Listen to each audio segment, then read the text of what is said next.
one strike away from a 300.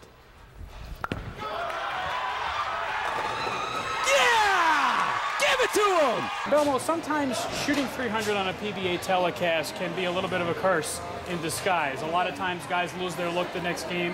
What were your struggles after that 300 game today?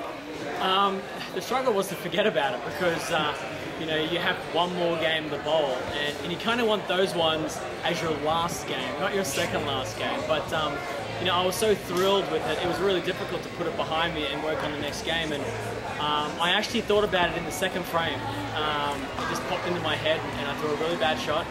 But then the next 3, 4, 5 frames were okay. And I felt like once that happened, I kind of loosened up. And then the lane started to play tricks with me. And by then, Brian was having some troubles as well. So I was very fortunate that he didn't find a look that would allow him to strike. Because if this game went on for another 5 more frames, I don't know what I would have done. Now, how important is it for you to add a major to your PBA resume?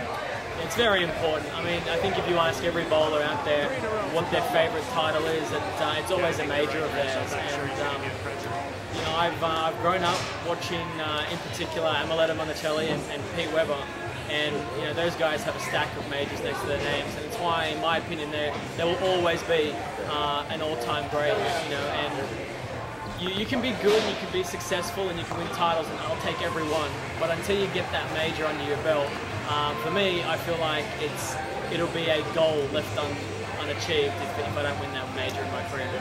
Now, you and Sean Rash, by far, have much more experience bowling on this particular pair of lanes than either Palermo or Ryan Schaefer. To what extent do you think that'll be an advantage for you going into this final round?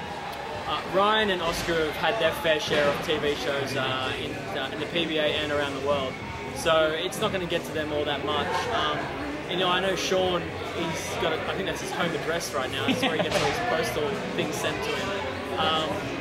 So I feel like I'm going to get up there, and if I feel confident and I feel comfortable out there, I'm going to be really tough to beat. If I throw games like I did today, especially the middle one, I'm going to be pretty impossible to beat. So let's see what happens.